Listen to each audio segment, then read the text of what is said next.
my gosh. But after I finished, I felt great. Like, I was like, I did it. I was like, I did it. It was scary, but I did it. It was cold and freezing. I was shaking afterwards, but my energy was just through the roof. Here's the thing. The next day was the day I broke my toe. And I was today's day 5, so yeah. And so the next day I broke my toe, and I'm like, I could not do this. Like, it was so many things. Like, I could make so many excuses to not do it. But the pain of not going through with my commitment, not doing what I said I was going to do, that bothers me. My word means something, even if it's my word to myself, that it means something. And I was like, I want to stick to this commitment. So I did it the second day, and it got better. It got better. Where I'm like, hey, I can do this. And it wasn't the energy, the emotion that I get from it by feeling accomplished. That's what keeps me going, because the other part is that the negative part is not feeling that accomplishment, not feeling that energy that you get from, coming out of the cold shower and everything like that. So that's the one thing. And then, like I said, the workouts. I'm challenging myself, and we'll talk about challenges too, as far as that's pretty much on the next one, as far as using challenges to improve on your commitments and things as far as that. But right now it's just, what's your negative? What is the pain that you associate with not going through with your commitment? What pain do you associate with it? And then as far as negativity, how can you learn from a negative situation and adjust? Because that was my thing. I broke my toe. That was negative. I'm like, I don't know what to do, but I had to adjust. I couldn't do the same thing, but my commitment was still my commitment. So I was able to use that, or, negative things can happen. So what do? I use it to adjust. I use it to learn from the problem, learn from it. I know the one thing is I know not to push through that baby gate again. So I know how to realize, to not underestimate my own strength. So I can do that. Okay, we should be good on YouTube. If you're watching from there, I think we fixed the audio issue. Sorry about that. All right, okay, cool. Here's the deal. We talked about a theme. And the theme really for the month of January is commitment, at least for us it is. So with that being said, I want to talk about several things. One is we talked about goals and discussed goals recently. We talked about laying out really your year, your decade, and really structuring things. So my question to you is, what are you consciously doing on a daily basis? And are you conscious of being conscious? So for example, if you want to have an outstanding relationship, and you want to go to higher levels of fulfillment, like we talk about that in marriage, we talk about that in parenting, your relationship with money, all these different areas. But let's just talk about your most intimate relationships. So let's talk about marriage, whether it's monogamy, you're married to one person or more than one, or what have you, depending on what you do. Again, we're pro morals, period. So let's talk about marriage. So that's what I mean. So if the month is dealing with commitment, meaning that you have drawn a line in the sand. You made a decision to be different, to go deeper. And many people do it at the beginning of the year, there's New Year's resolutions and all this stuff, when the fizzles go down the balloon, the helium wears out, then it's like, okay, whatever, I fell back into my rut. Well, I want to talk about I can utilize negativity. And Coach Nyla alluded to it. The thing is, many times when we set goals, we don't go deeper. And what I mean by that is, what emotions are we looking to satisfy? What are we looking to feel? What are we looking to generate?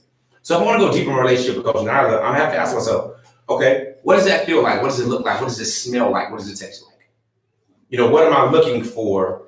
What does that mean to go deeper? It really means more of connection to me. It means more happiness, more peace, more consciousness. So, okay, let's say we disagree on something. I'm not feeling good. She makes a smart remark or a face, or I do that and irritate each other. How long am I going to let that go on? Because if I'm not conscious of it, if I'm right in a situation, being right may be more important than having peace in the situation. So I may unwillingly drag on a situation. It just riddle me this. When have you ever looked back in the future and be like, I am so glad I stayed so mad for so long. That really just was great for me because I was right. I'm the man. When have you ever done that as a man, for example, as a leader of your family? Probably not, never. You know what I'm saying? It's not, it doesn't make any type of sense if you're looking at cultivating a great or an outstanding relationship. So being conscious of your consciousness. So if something like that happens, is it okay? Should I call it out right now? Should I check myself immediately? Should I change the pattern? Say, you know what? I love you. You know what? That really makes me so much more connected to you when you roll your eyes. See, a sense of humor, utilizing or injecting humor can change the situation and a state of mind right away. Versus, I just love when you roll your eyes. Right? But if I'm committed, I can utilize that negativity for more. See, sometimes people have goals. And we're looking at what we can gain from the goal, what we can be or do or have from the goal. And it sounds good, it feels all feathery and nice. But what happens when life hits you and at that moment you're not feeling good? So Coach Fatimah, she's not feeling good right now. She has some goals, she has some stuff she wants to work, and that almost pains her more being able to not pursue that because she's currently not feeling well than the fact of I'm not doing it, just I'm watching TV. It's not that, it's not a distraction, it's a physical challenge. So the question again goes into how can we utilize that negative? So people say goals, they're like, you know what? I'm going to do this in order to prove this teacher wrong. Yeah. In order to prove this individual, prove that. And though I can understand it, depending on how much emotion you put towards it, again, that's still a fleeting feeling because it's about you. So you can utilize some external circumstances. But I'll give you another example. People say, listen, I want to be an investor or I want to make more money and yada, yada, yada, yada. We know the two number one goals people have: make more money, lose more weight. We already know and have more books written, more courses out there, more information than any other time in history. But what we're also losing and we're not conscious of is we're losing connection. So with all of our devices, and I'm sure as I'm speaking right now to these cameras in front of me, you might be distracted. You might be scrolling on something else, maybe on the background. Maybe you've already left the chat and you're gone because, 6 minutes is too much nowadays. We're distracted by all kinds of stuff, right? All the time. You might be distracted by the background. By the way, this is just the website. So if you happen to go get our 5 keys to a fulfilling marriage checklist, go there, check it out. You can also, you can connect with us more there because when we send emails out and communicate with individuals, that's where we are really connected. So just need to let you know that. But you might have been distracted, but like, what's that over there? That's Coach Nyla, Coach Nazir, and Coach Fatimah. So we have all these distractions.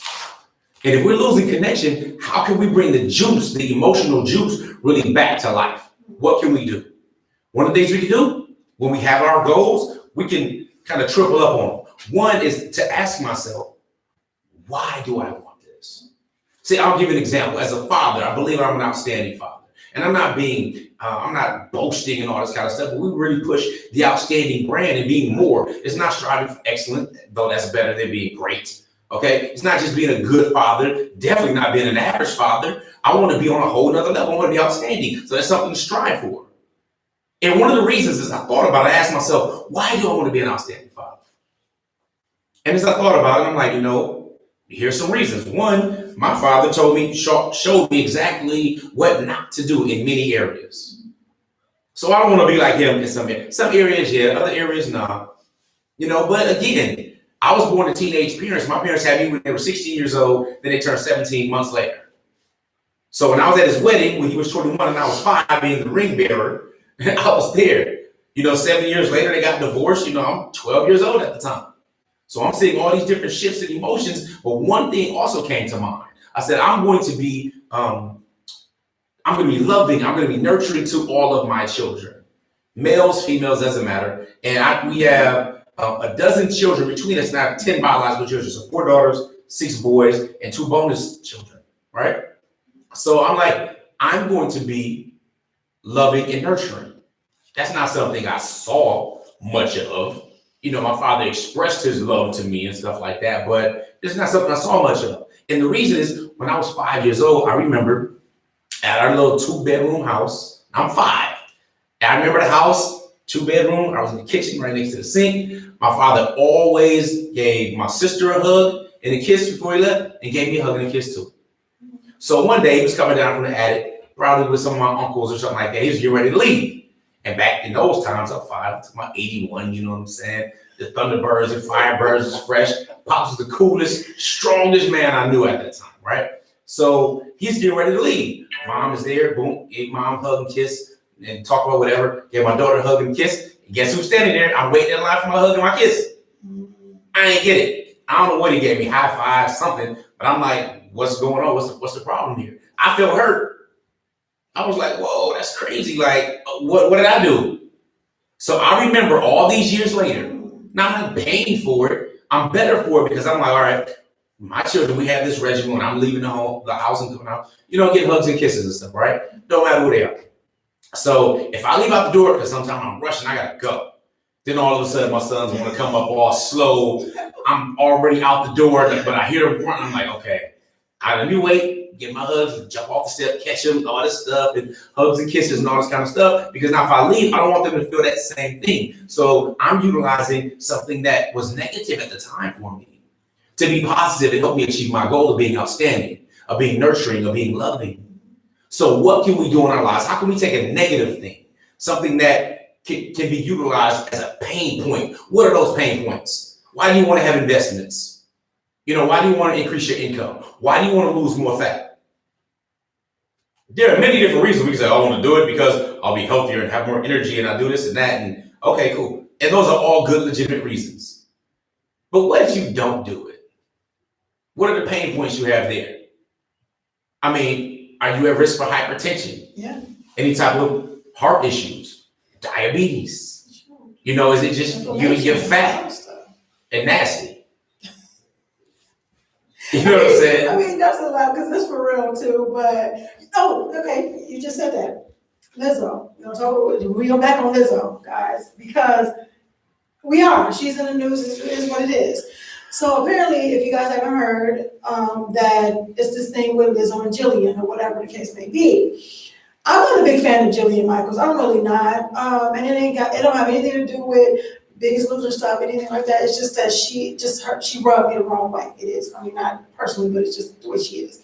However, I think it was Salam without the level cat to Dikibia Jawara down in Gambia, West Africa. So if you're tuning in, you're connected with us. Let us know where you're connected from. What city, what state, what country. Again, we appreciate you. And if you find us a benefit, then feel free to share. All right, share the link. It's public for anybody to go ahead and chime in. We're talking about utilizing negative things and instances and thoughts to help you further and deepen your commitment. And of course, we're talking about marriage and polygyny as well. Although my other wife, Fatimah, sick today, but Coach Fatimah is definitely chiming in and stuff as well. So nevertheless, let us know where you connected from, and that's you.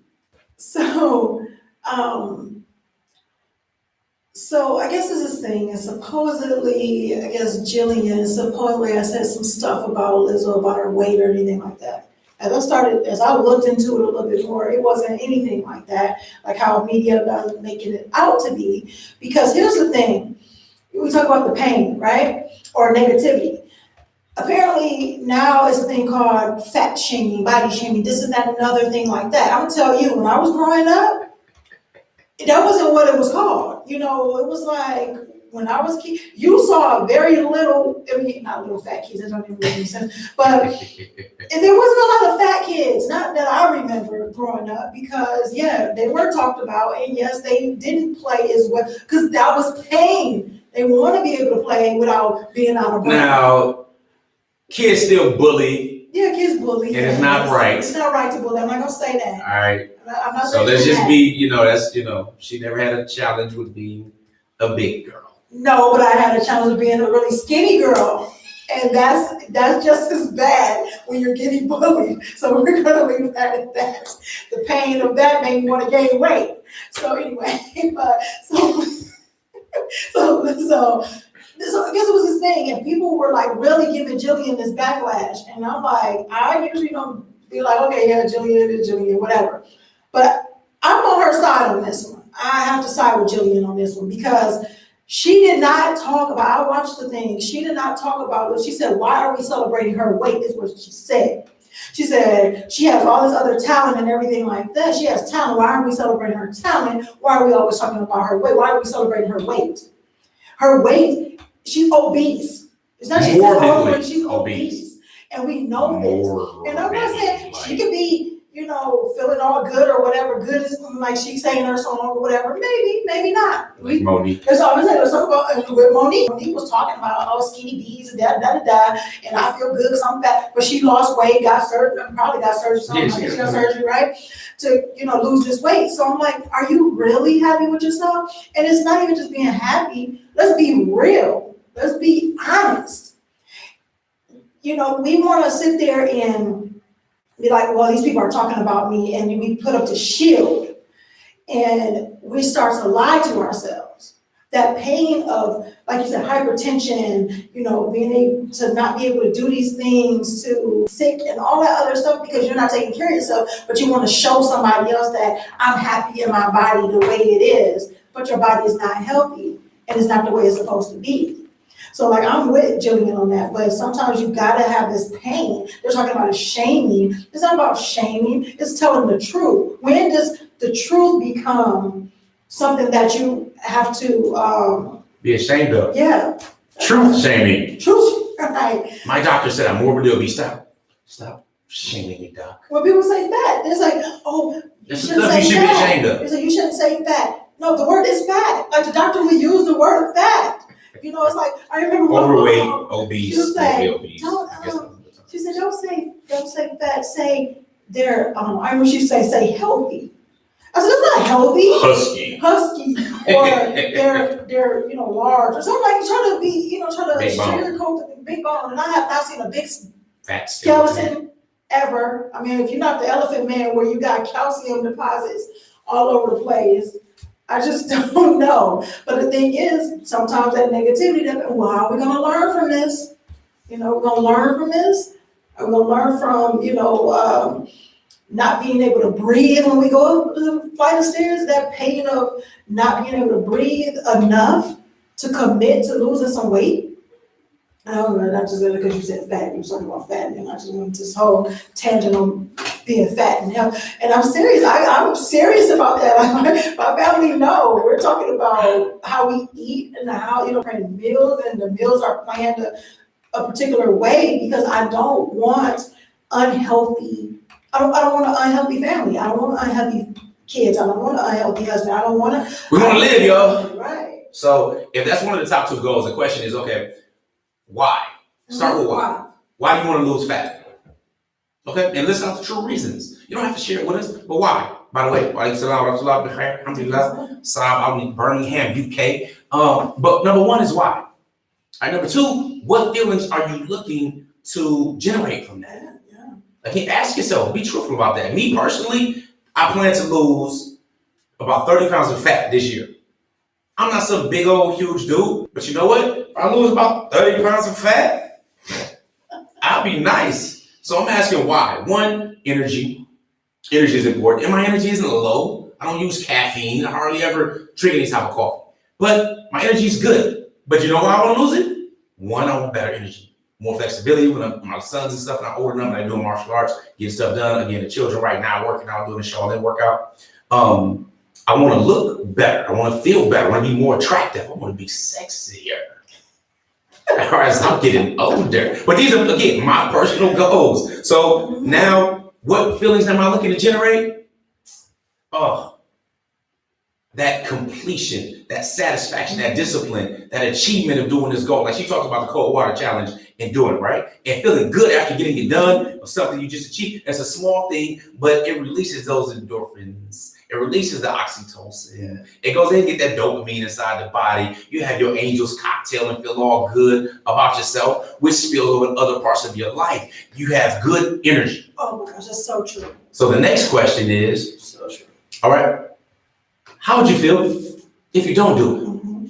How many times are you gonna tell yourself you're gonna make more money, but you don't look at different opportunities? You're not looking at where you're spending money and stuff at, and then you end up broke as ever. At what point are we gonna say, look, we put a cease to this? All right, there's a science out. What books am I reading? What am I gonna do? What are the resources? Or if you're overweight, again, we just talk about the top two things: more money and losing weight. That people do at the beginning of every year, pretty much over and over and over. Because last year sucked, so this year gonna be great.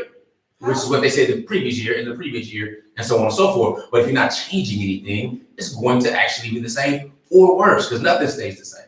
So with that being said, if you ain't lost 30, so you need to lose 30 pounds, you lose 30 pounds of fat, right?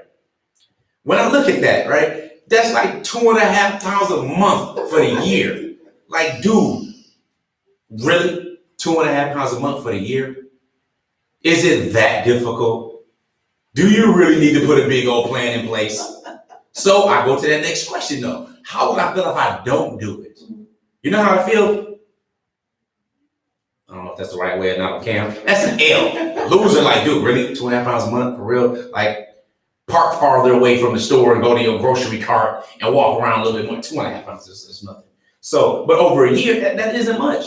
You know, that can be done in a month. Not necessarily healthily, depending on what you're doing. But again, 2.5 pounds, that's not necessarily a big deal. So if you still carry an extra 20 or 30 pounds, then how can you utilize that negativity, the emotions you don't want to feel? I don't want to feel like I'm lazy. I don't want to feel like, oh, I can't do it. I don't want to not be a role model to my child saying, do what I say do, don't do what I do. All right? Again, so this is how we can utilize negativity, negative thoughts, negative ideas. When you see the warm, nice, decadent chocolate chip cookie, or the pecan pie, and it's like, oh. And then you be like, you know what? Is this in line with my goals?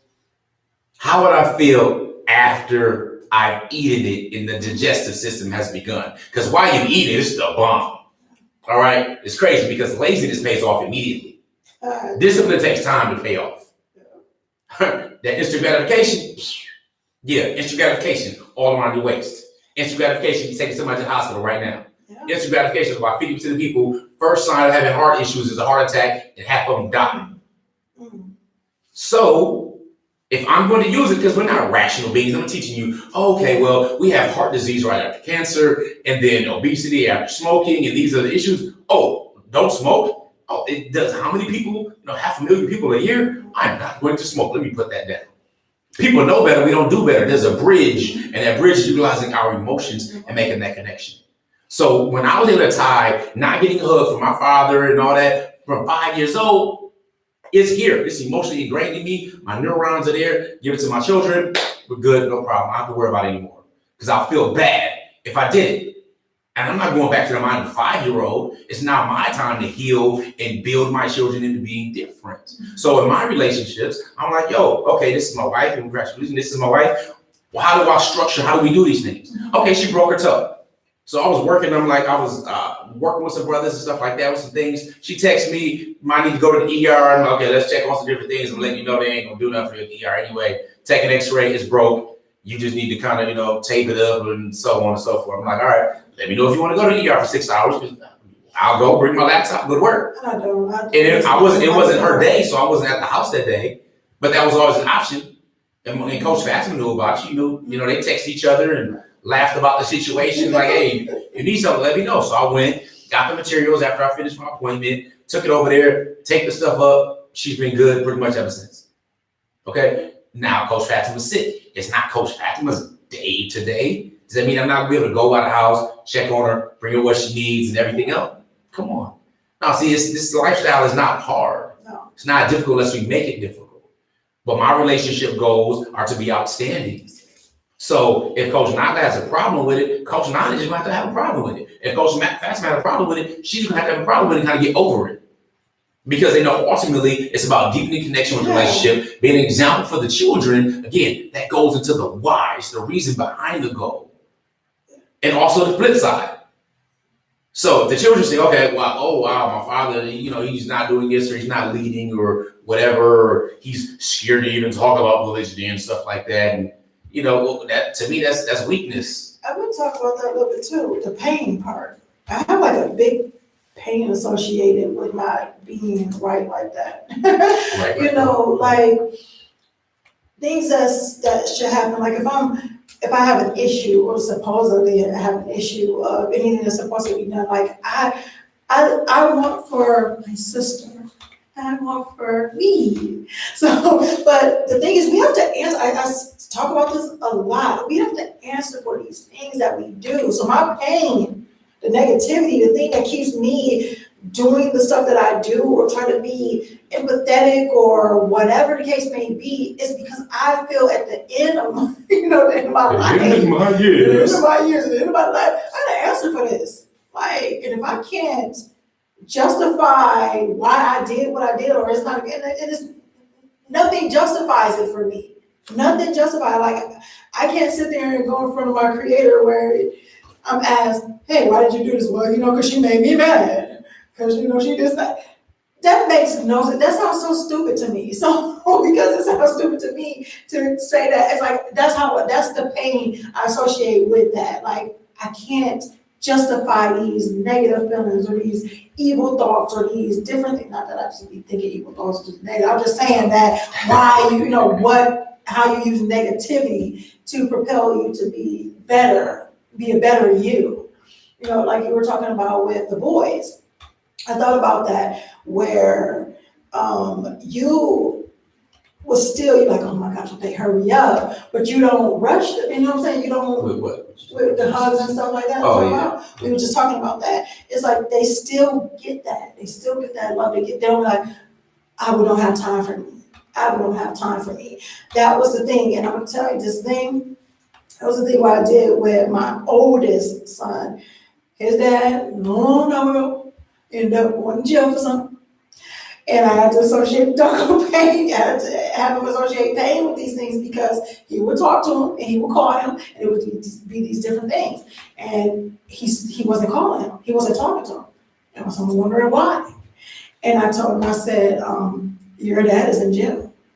I mean, he was young and whatever, but I just got to be real about it.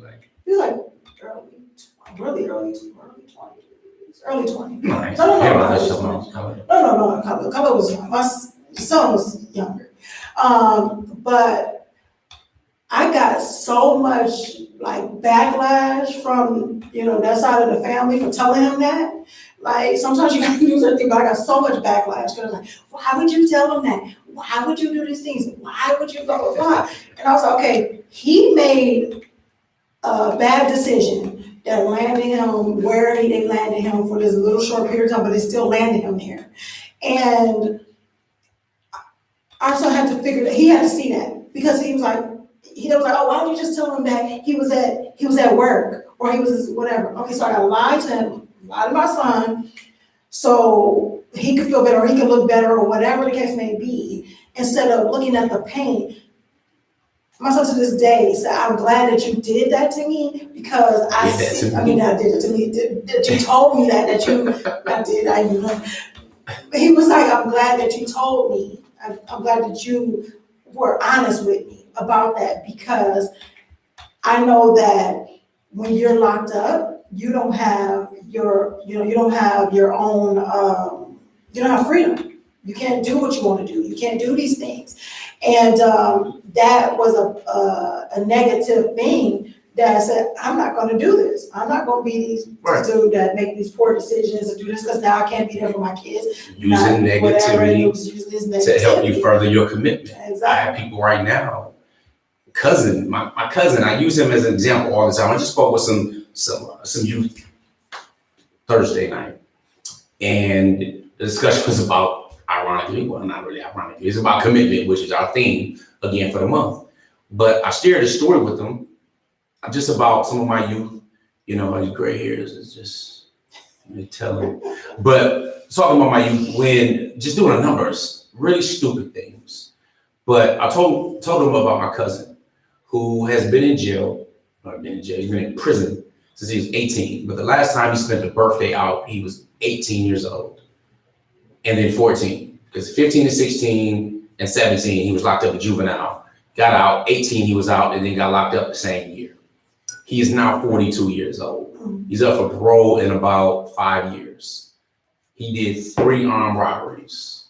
And in the state that I'm in, Jim Crow North, it locks up more people of color, more Black and Latino and Native people than any other state in the country, despite having less than 10% of them combined. So with that being said, armed robbery, which is a crime usually of poverty, went from 10 years to 20 years, 20 years to 40 years.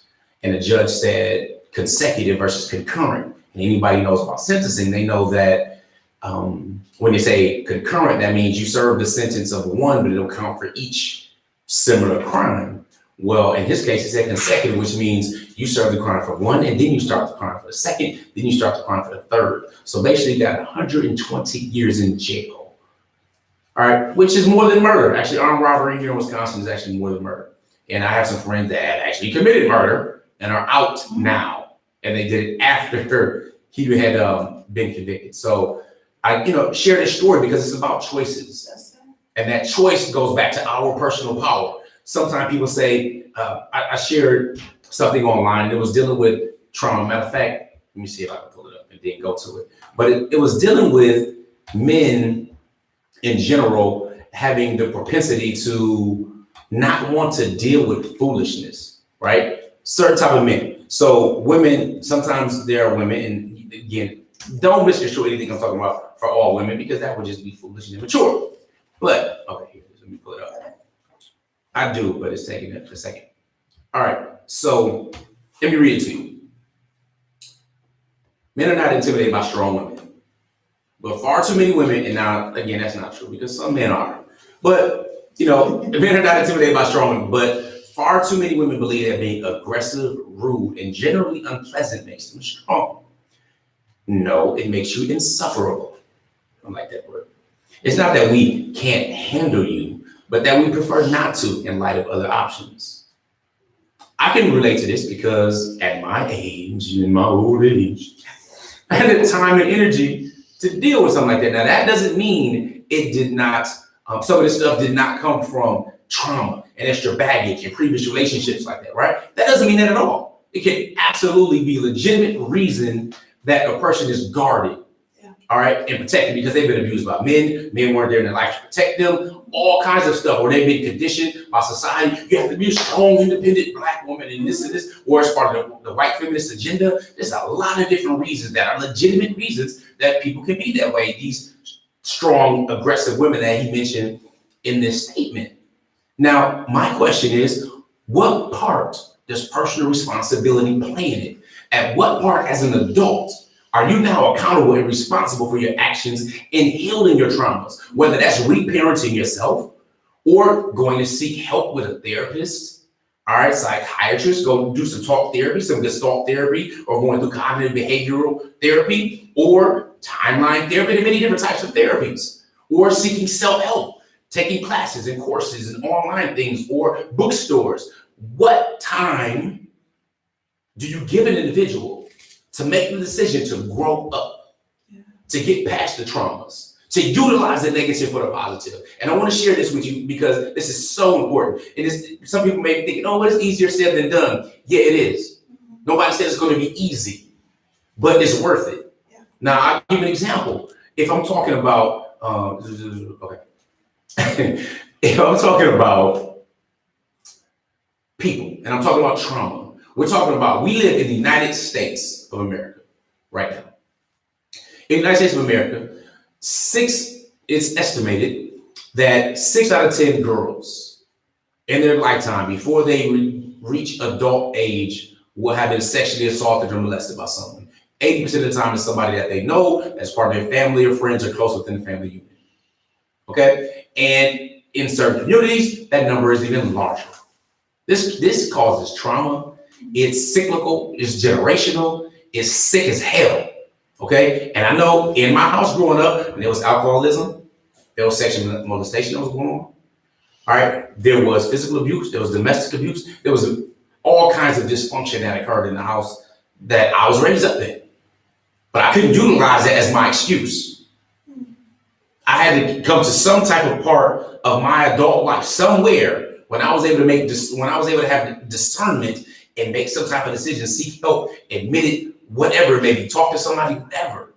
So as an example, I like to use is, let's say somebody is getting raped by a relative. pregnant by a relative, have a stillborn child, getting abused, told they're ugly because the complexion of their skin is darker than the paper bag. Their hair is considered nappy. Or they'll never be anything because they're morbidly obese and ugly, big-lipped. All kinds of crazy insults by relatives, people that are considered family, by in your school, all throughout your adult life. And then on top of that, you're dealing with all kind of extra racism. Growing up in Milwaukee, of all places. But you decide to have exercise some type of power going to that choice. Decide to deal with the healing and trauma in a different manner. And in doing so, you become famous. You affect hundreds of millions of people in the world. You actually make more than hundreds of millions of dollars, become a billionaire. And many people, if you don't already know who that is Oprah Winfrey. Raped repeatedly. I mean, I dated her. I didn't date her. I was a kid, I was like 12 or 13, dating her niece when I was a kid, preteen. But no, her family and stuff like that. But all the different things that she went through and struggled through and the pain that she had to go through and the trauma, which is ridiculous and is real. And it affects many people. You might not like her politics. You might not like what she's talking about now, and nor do you have to like her. But you can't disagree that she has had a positive impact on lots of people. And she utilized this horrible, horrendous background with things that have happened to her personally, multiple different people over a period of years to heal and change that to become a stronger individual and move in a different direction. Not everyone has that type of resolve or resilience. But as adults, it's our responsibility to have a relationship with us. So, I'm going to be all preachy, but at what part are we recognizing what's toxic and what's not toxic? That's the part. I wanted to chime in on that with the strong woman, the thing that's ready. But that's the thing with me, like you. And what your definition of strong is. It's your right. Well, strong black woman. It took forever. Like when you open the door. Okay, so look. If you guys don't know, so who follows for a minute. Hey, I was a single mom for a minute. So I was doing the things. I was raised by a single mom. It was, my grandma was like, I came from a line of a single mom, like parents, like women, so, and in Mississippi, bread is a whole other different beast because they, just pretty much do a lot of stuff. But these women are the oldest of the family, all this other stuff. They also were taking care of kids on their own. Like they were single parents, single mothers. So when we got married, he would do these things like, okay, I got this. Like, no, we're married, and again, we're married, but my other, I can't really call it half, you married two women, right? Like my other third, that doesn't make sense. That's whack. My other wife, Coach Fatimah, isn't in today. Prayer for she get better. She's not feeling well, so she sends her salams and peace to everybody. But so I was already married 15 years, and then we got married. So he, excuse me, we know how to do the stuff that men's supposed to do. Being helpful and courteous and all that other stuff. With the shivers, they say. So. That's not something I'm used to because I'm used to doing it. I wasn't used to the sugar, just doing the stuff that I'm so used to doing. I was so used to doing stuff on my own, carrying the bags and doing the shopping, doing these things. That was my thing. So it was a habit. So it wasn't that I was trying to take away anything from him. It's just a habit of what I've done. So open the door. Why you open the door? I open the door. I can get the door for myself. Where you're like, so I just can't open the door. No, I'm like, it took me a minute to actually be able to finally let that go. Shivery, shocking head. What are you talking about? So it's not the strong independent, this and that, whatever. But the thing is, you shouldn't have the handling of a person. But it is I had to change my way of thinking too. Like I don't have to just because I can doesn't mean I have to. Just because I can, gosh, don't think it's so much stuff I used to do. I just carried the baby, the stroller up the stairs with the bags of groceries and all types of stuff or whatever. So yes, it's just certain things. I'm like, I'm strong. I can do it on my own. But it's you don't have to be that way. Let your man, your husband, let them be that. Let him be the protector, the provider, the stuff like that. You don't have to fight with him. If it's a family thing, you don't have to fight and say, but it's just so funny because I just think about the strong, independent thing and what part is personal responsibility, because it took some time. It took me actually being intentional with it. It took me actually seeing that was actually an issue. And this is why I'm saying, why I said it took me to see that it was an issue, because I wasn't allowing him to be part of my life that a husband should be in your life. And that can cause some strife, that cause some negativity, because it's like you're not trusting. I looked at that in those different ways. So that negativity, like the emotions of what that can do for a relationship, for my marriage, it caused me to change, caused me to say, you know what, let me allow these things. Because one thing my mind was saying, well, you know what, you don't have to do these things, so I'm making it easier for you because you don't have to do these things. Like, what? The logic in that is ridiculous, but whatever. So that was my mental, that was my mindset then, and I grew. But it was also being intentional, saying, you know what, that's, to me, it could be looked at as that, or it could be looked at as that I'm not trusting him. I'm not trusting him to do these things, or that I'm not trusting that he can do these things. So I'm like, oh, I can do it better. So, it's taking all this stuff away. So, I had to change that. And I know,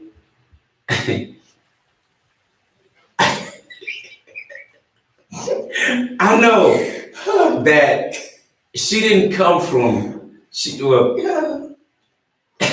I know her relationship was janky based upon what she told about her relationship. So she didn't know how to pick nobody, until she met a real man. Anyway, people have baggage and stuff like that. So, it takes time to build up trust and things like that. But, those are facts. You know what I'm saying? You check the record. I said it. But nevertheless, it does take some time. I had to go into my personal relationship with women. Okay? I didn't have a bad relationship. I wasn't an abuser of women.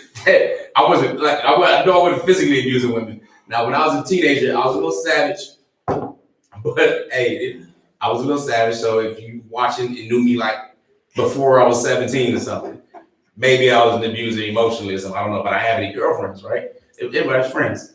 So that being said, I don't know that. Wasn't an abuser, but I had to come to my relationship with women on certain things and trust. Okay, I had situations growing up where women in my life, all right, I had to deal with a relationship with my mama, like some stuff, that I saw growing up wasn't cool with me.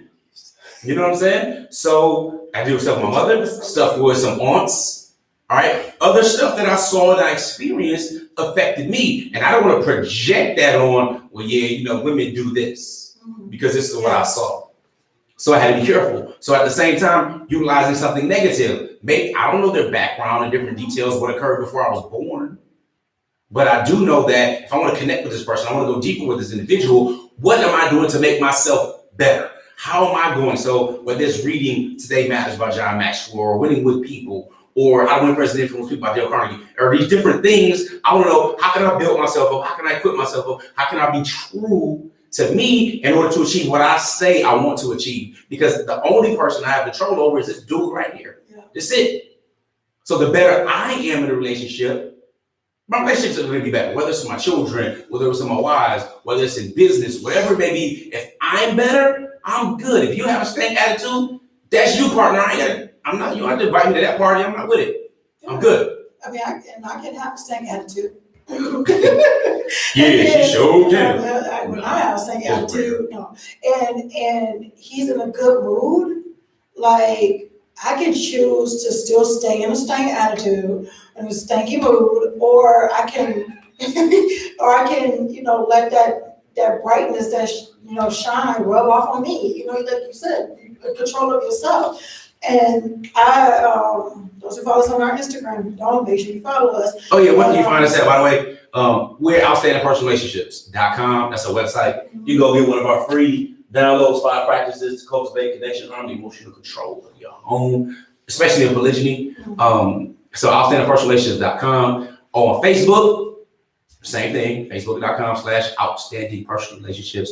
IG, outstanding relationships, because outstanding personal relationships is too long. YouTube, outstanding personal relationships. We have dozens of videos, lots of free training there. If you want to go deeper than that, we do have some programs that we have with like relationship mastery, inner circle, and so on, where we give our different worksheets and strategies and coaching calls and things like that. So if interested, check us out there, connect with us, because we're gonna wrap it shortly as well and answer some questions, because we do see we have some questions. So if you have any questions, please post it in the comments, Facebook and YouTube. We'll get to them. And also feel free to share the page. I mean, if you get some good information, share it for others. They might not catch us live right now, but they may be able to benefit later, even if it's just one thing or one idea on how they can further commit to themselves and their goals in the process. Because goal setting is one thing, everybody can do it, but goal getting is a whole nother thing. Like one of my mentors told me a long time ago, most people are professional starters and amateur finishers. All right, most people get hyped and excited and all that rah over here like 2 weeks ago before they gave up on a New Year's resolution. Today's only the 12th. Very few are gonna make it through this side. But building that bridge is what we're talking about. And that right there is on a whole nother level and is outstanding. So I totally forgot. What were we talking about before? I said they were following us, and we totally forgot because it was a meme that, but I don't even remember what we were talking about.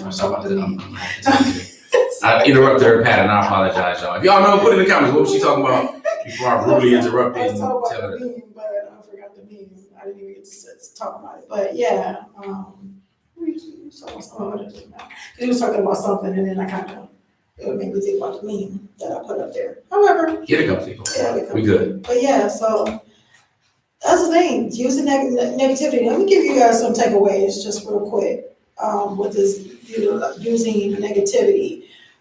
Ask yourself a few questions. Is it worth it? You know, that negative part. I mean, for one, stuff is gonna happen in your life. We're gonna get some different things, some different challenges that will come into our lives. It's the way it is. Now, if it's something that you created yourself, ask yourself, is it worth it? Is it worth it? Is that negative part, worth you? If you're saying, like I said, we were talking about the weight loss thing or the fitness thing or the health thing, is your health worth you changing or not changing? Do you want to just sit there and be fat or be tired, just not being able to breathe, any of that stuff? Is it worth it? Think about that when you put that negative, when you're putting emotion behind the negative, behind the pain. Is it worth it? Is it worth it for you to change? 2, what can I learn from it? We always talk about learning from the things. Like if you learn, you learn from it, you're growing from it. One of my favorite Disney movies, I think it's Disney Pixar, I don't know, Meet the Robinsons. And when the boy failed, when he was with the family and everything like that, and he failed, the peanut butter jelly machine didn't work like it was supposed to. The family cheered. They was like, "Yay, you failed!" He was like, "What?" Because he was like, "I'm sorry, I'm so sorry," because he was so used to failing in his inventions. And he was apologizing. "I'm so sorry, I'm so sorry." And he was like, "No, yeah, you failed." And one of the ladies said, from failure you learn, from success not so much. Not saying that you shouldn't strive for success and you shouldn't be successful. It's just don't look at the failing part as something that should stop you from moving forward. So what can you learn from it? And what is the pain of not doing it? We just talked about that. The pain of not doing it, and put that emotion behind it. So those are a few little takeaways. that I hope you guys get from it and you guys utilize when it comes to being committed to your commitments. All right, good stuff. I'm gonna recap briefly what I discussed today, and then we'll ask some questions and go from there. We definitely appreciate all the love. Giving salams, wa alaikum salam, wa rahmatullahi wa barakatuh to everyone who has responded, shouted out peace to us, and also made dua for wife Coach Fatimah, so Rukaya, Halima, alhamdulillah. All right, so the Lord just came in. Okay, cool. So really quickly, we were talking about this goal, this commitment, and really going to another level. First of all, if you fell off, get back on. It's okay. All right, get back on. Give yourself permission. If you messed up, get back on. You ate this cookie, you messed up your diet. Oh, don't throw it all the way away. Don't do that. All right, be an adult. When you learn how to ride a bike, you fell off, you was like, oh, you forget this bike. Learn how to drive a vehicle, I'll forget this car. I can't do it. I'll just walk. We don't do that. Learning as a baby, oh my goodness, my legs aren't there. I'll just keep going up and down, up and down, up and down, up and down. No, keep going. Get back on, give yourself permission. I'm telling you, just by achieving it. Number one, to get yourself in a proper state, what can you be grateful for right now in your life? What can you be grateful for? Gratitude is the key to unlocking so many different doors. You're so blessed. If you're watching this right now with electricity and watching from the internet and everything else, you already have more than most. So one, being grateful for what you already have and what you're moving and striving towards and having the ability to move and strive towards it. Okay, we talked about goals and listing why you want them. Finding an emotional connection and a reason, because the rational side is not what we're wired for. That's why we love stories. That's why I shared a story about when I was 5 years old and what happened with my father. Or when it comes to more money, for example, one of the things I want to do is form a charity on behalf of my brother, Rahimullah. He was killed when he was 16. Imagine you're at work, and I was working third shift, and I didn't want to go in that night. I already had a headache, didn't feel good. And I get to work, and I'm working and doing my thing, and the foreman came up to me. He's like, you have a phone call. I'm like, I got a phone call? Like, what? I get a phone call. I'm working from 10 to 6. What you talking about? So about 10:30, I get a phone call, and my wife, Coach Fatimah, was on the line. She's like, your brother got shot. Well, she said it's nonchalant. She's like, your brother got shot. And I'm like, I need specificity. I attempt to be very clear in my language. I need clarity. People get shot all the time. Okay, so I'm thinking, okay, he got shot. What's going on? What happened? Where is he? Stuff like that. So she was like, no, he got shot. He got shot in the head. He got killed. He's dead. And now at that very moment, I understood why people say, are you sitting down before they give you bad news? Because my heart dropped. My legs almost went from under me. I was by a fence. I kind of grabbed the fence and I couldn't believe it. He was 16 years old. He had just became Muslim at 14, alhamdulillah. And at that moment, I had to go immediately. I had to go. I got a speeding ticket on the way home. I'm crying and sobbing. I didn't get a ticket. I got put over. And the officer let me go. The sheriff let me go. He's like, all right, go, just be careful. And I sped off and I got home I got to my mother's house and I'm there. And in the middle of the street, my brother's body was still lying where it happened at. And I go past the police tape and stuff and they're trying to stop. And I'm seeing my brother's, he's laid out. He just went back to my mother's house. He had been kicked out for becoming a Muslim. My mother didn't want a Muslim there. Okay, so no one would take him in. None of my relatives would take him in. I couldn't take him in. I was a newlywed running a little basement with 2 little babies with my wife, Coach Fatimah. So, and my second daughter was only a month and a day old when it happened. So one of the things is I want to help him get more Sadaqah Jariyah. I've been praying for him every day. Every day. He's received more prayers for him than the days he was even on the crust of the earth. All right, where I made a specific dua. He was born on June 24th. I made a specific dua during my wife's pregnancy that she had our daughter on his birthday. No C-section, no induction, nothing like that. But she ended up having, that was a specific dua I made. She didn't even know about it till she started having contractions. And I made it, in relation to him. So with that being said, to be able to establish something that goes and grows and lives beyond me with Sadaqah Jariyah on his behalf, all right, means a lot to me. And that's me. That's a why that's going to drive me emotionally. And what happens if I don't do it? How am I going to feel if I don't do it? Again, this is how we set goals. This is how you actually get them. Something has to drive you. It's not about, I want to have millions get sent out here. It wouldn't matter if we just sent one person a year on Hajj.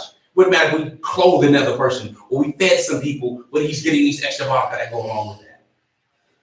You know, that's one of my goals. I didn't even share that publicly before, outside of the fam. You know, I had a name for it, all of this stuff. So again, why do you want them? Why do you want them? What are the reasons that are strong emotional reasons that can help drive you? You know, what feelings are you looking to garner from that and to generate? For me, it's that satisfaction, that completion, that I was able to do something that they didn't have the ability to do. Where I changed my entire family line. My last name is Al-Mujahid. It's no longer Butler, carrying the Butler, serving other. No, that's gone. It's dead. It's a new line. It's a whole new tree. You know, it's a whole different way to think about things now. It's a whole different philosophy. We've returned to the religion in the way of our ancestors before they were taken as captives. We adhere to La ilaha illallah Muhammad Rasulullah. Change the whole game up now. So we believe in something that teaches freedom in and of itself, saying the only one you're a slave to is the one who created you. So we're a slave to what made man, not what man made. That right there in and of itself is dangerous because the truth always will be. But nevertheless, even with that, even with these new ideas, why? What would I feel like if I didn't achieve that, if I didn't move in that direction? Then I would have failed myself personally, my family, and different things I put in place. Okay, so what are those reasons? And then the other part is put in a public place where others can keep you accountable. I'm just going to don't post it online and all that. You can do it if you want to, but you know what? Share with individuals that have your best interests at heart, that will motivate you and give you that serious conversation, that will give you that love and let you know, look, you need to go ahead and take care of your business. You said you wanted this, right? You said you did right. Okay, so you want to lose weight and all this kind of stuff, but right now you're just chilling. I mean, the gym is $10 a month. I can't afford the gym or don't have time to go to the gym. Look, gravity is free. The floor is your first gym. What's up? It's called push-ups, air squats, whatever it may be. No excuses. Write it publicly. When you put in your journal, which I encourage everybody to do for the whole kinesthetic thing that goes along with it, get in your journal, take it out your journal, put it on a big sheet of paper, put it on your wall. Now your wives see it. Now the kids see it. They're part of this thing. This is legacy talk. So now you see it. You can't lie. You can lie to yourself all day, but you can't right there. So my youngest is 2 years old, just turned 2 years old. He's not gonna be like, oh yeah, I'm gonna hold you accountable for this right here. No. But you know what? I'm putting that right there, and I'm putting the deadline on it right there, because my other children gonna see it. My sons and daughters will see it, and they'll be like paying attention to see what's going on. Oh, that's why he's so serious. He watched his brother at 16. Oh, his father passed when he was 47 from lung cancer and not taking care of his health. So when I'm talking about not smoking cigarettes, I tried to smoke cigarettes. It's stupid to me. It doesn't make any sense. This is before I was Muslim, before I had any, when I was a savage, I tried to smoke cigarettes. I'm like, you don't get high from it. I understood that was smoking some weed. At least you get a high. You smoking a cigarette. You get yellow teeth, funky clothes, stinky hair. You know what I'm saying? And back then in the 90s, we was about cleanliness. Our jeans was creased. You know what I'm saying? So that wasn't cool with me. So nope, didn't do that. That was easy to knock off the list. But then I see my father and how he deteriorated. Then I see my grandfather and him passing at an early age. So now I'm the patriarch of my family from this side of the day. Again, what are those reasons that are driving you? How can you use negativity to further your commitment and to deepen it? And these are just some ways to do it. I went a little longer than expected, but I just wanted to let you know, give yourself permission. Pull from deep within you for whatever you need to do to make this your best year yet. To make this the year that I'm good. And you start saying, okay, this is 2020, it's the year, fine. Or 1441 after Hijrah, all right, on the Islamic calendar, fine, no problem. But this year doesn't start as a year. We don't live by years. We start by days, seconds, hours. What can I do today? Even if you can't move on a certain goal that you have today, you can close your eyes, you can visualize it, you can feel it, you can imagine it, because your brain is your slave. It can't tell the difference between fact and fiction. Neuroscientists have already done brain scans of different Olympians and sports figures and other individuals where they close their eyes, they imagine themselves going through the process, whether it's a Serena with tennis, whether it's running a race, and your brain will fire off the same neurons throughout the entire brain as though you're actually going through it at the moment. Your brain is your slave. Similar to why we feel certain emotions when we watch movies of suspense or fear.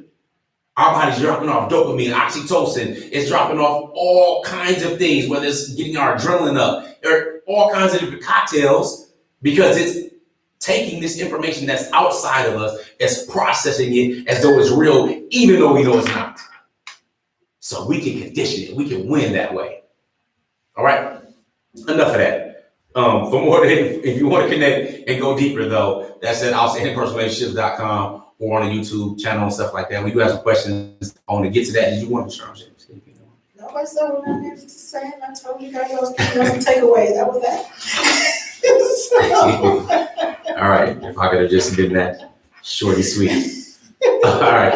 Again, peace and salam alaikum. To many of you, let me get this question real quick. Okay. Facebook is just chilling. Give us salams and chiming in. Let us know what country you connected with us from. We see so far Gambia is in the spot in the U.S. Yes. I'm seeing some people that this happened last week too, where they're saying, "Oh, I missed out. Oh man, I would just come in and make sure you guys are signed up on the email list. We send out the notifications. Make sure you guys have that where we're not going to your spam or anything like that. So you guys can get the notification before we go live, because we do send it out before we go live. So make sure you guys do that. Just wanted to give you guys a reminder.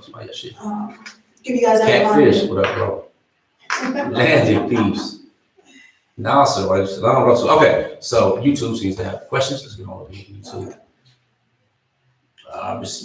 Mangrove in the Netherlands.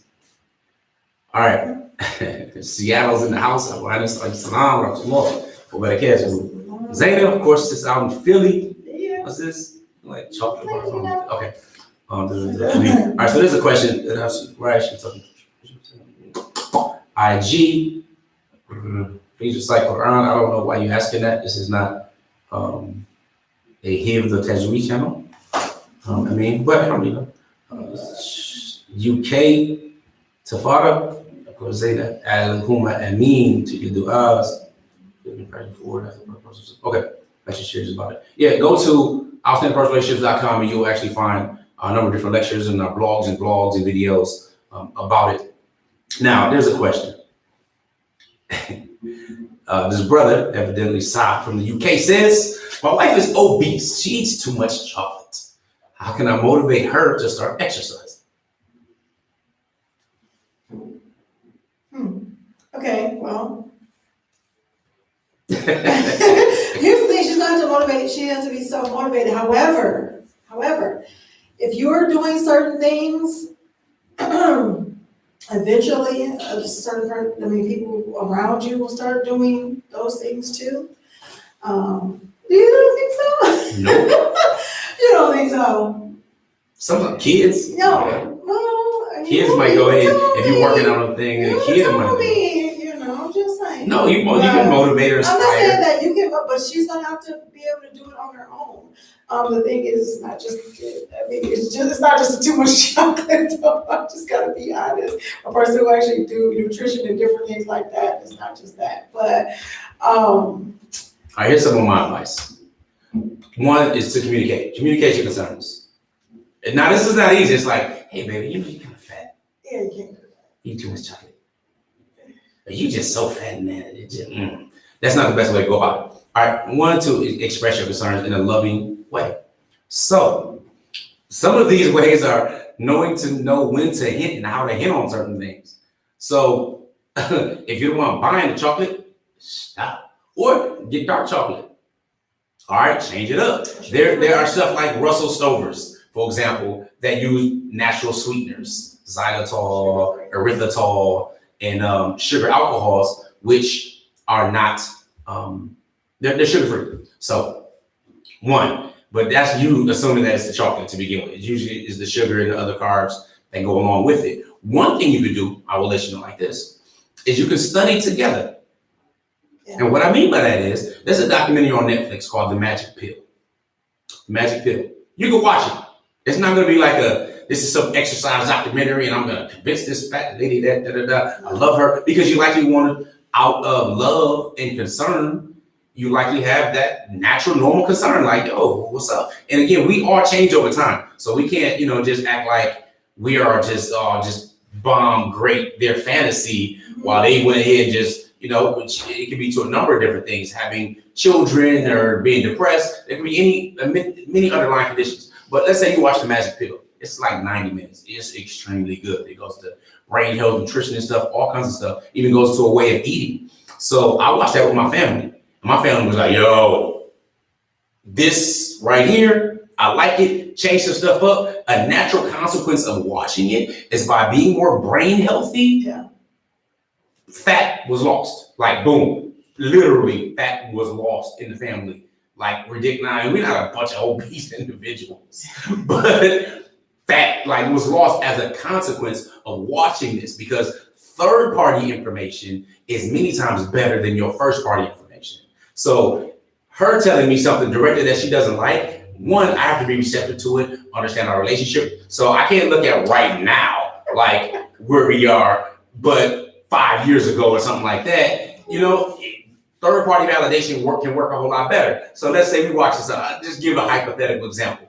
So say we're watching something on TV. It's some Black Love or whatever it may be, right? We're watching something, and there might be a couple or somebody that's there. We're watching it. And then this guy come on the screen, he's talking, he's and whatever, and he like flex and be all, big section. Let's say it happens, but let's just say it happens. And I'm looking at her like, and she's like, okay. It just keeps watching. That would be shaky. I'd be like, because you know what I would think? Oh man, I need to get to the gym. I need to get right. Now, she doesn't do that, and I'm not like, oh man, we don't operate like that. But let's just say that's the case, right? That's the way to indirectly be like, dude, you need to do something about this here. Now, she's in control of the food. Coach Nyla and Coach Fatimah, they control the food for the most part. I'm bringing the food home, but they make it into beautiful art that we eat, right? So, as long as you're on the same page. So why not, if you don't cook, start cooking something. Watch The Magic Pill. Learn and educate together. Make it a thing you do together. Yeah, because I'm confident that she's not on Lizzo's who I want to look like body type. You know what I mean? More likely than not, who knows? But if you do it together and express how and what you like and want and so on and what will be healthier and everything else, then you can do it in a smoother fashion.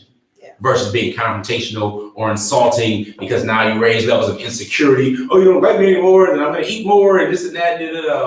It can become a spiral. So one of the ways I would suggest is to really do it third party. So if you study together, watch The Magic Pill tonight, for real. And you in the UK, so it's tonight for you already. So watch The Magic Pill. That's one good way to do it.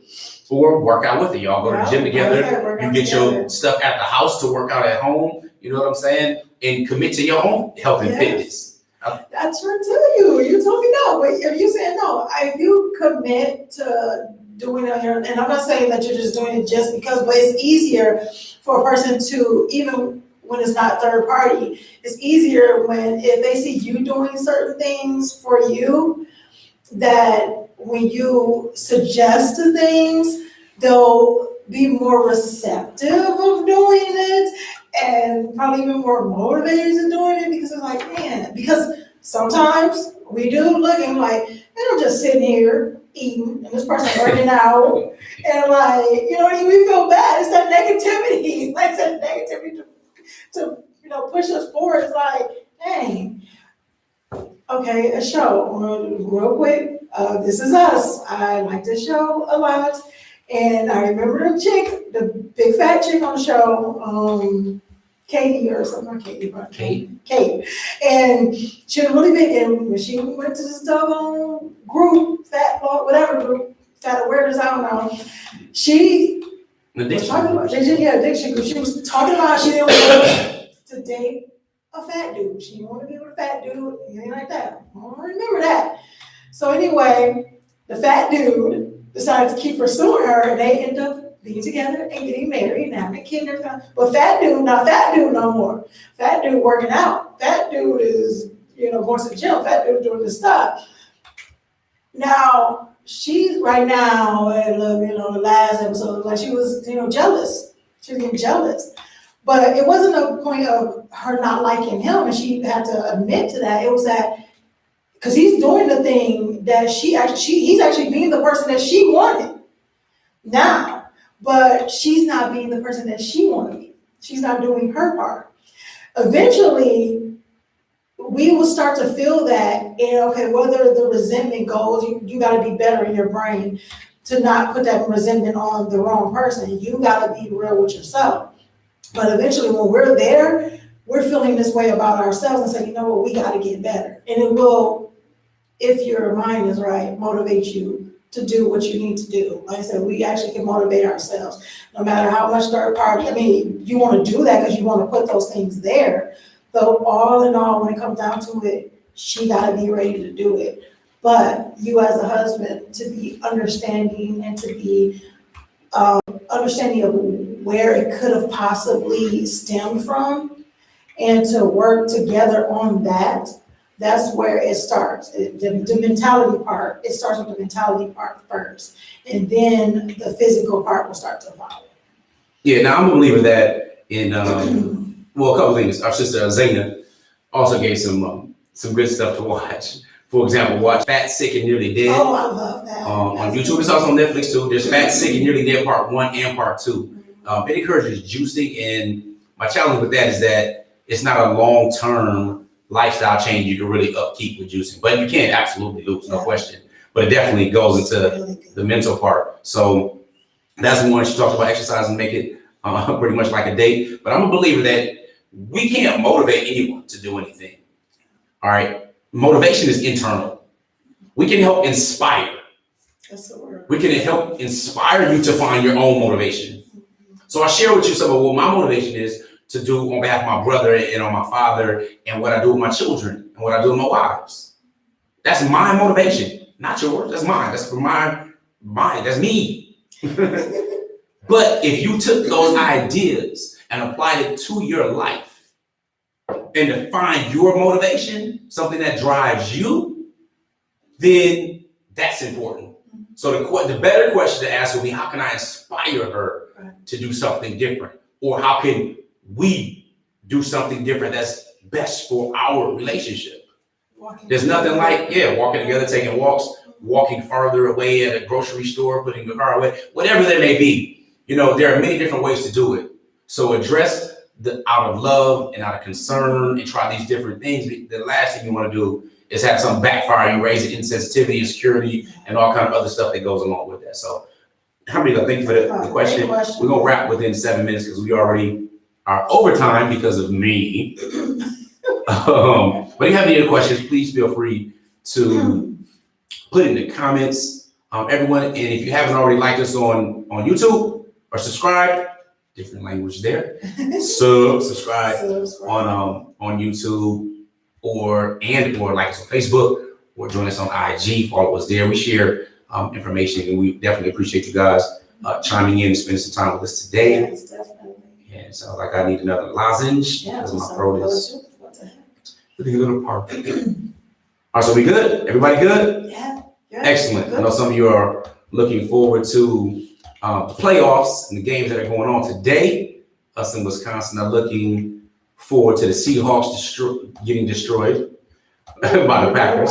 Yeah, that was all the way on. So we shall see, except my guy Catfish who's watching, who for some reason like the Bears. I mean, it's been like since 85. Like, come on, man. Give it up. I get over it. I love shy with the Bears, like for real. Anyway, enough of the sports stuff. We're gonna get ready to roll out and give the kids and go from there and get ready to pray. So again, we appreciate you. Just remember that we have to raise our standards to live better. We want you to be outstanding, not average, because average nothing but the top of the bottom, or the bottom of the top. And remember, wish changes nothing, but a decision changes everything. And again, to connect, go to our website, outstandingpersonrelationships.com. Connect with us. You can email us different questions. We reach out to individuals, and for more details about the courses we offer and the coaching and things like that, go there. We look forward to serving you. Assalamu alaikum. Peace. Assalamu alaikum. Peace.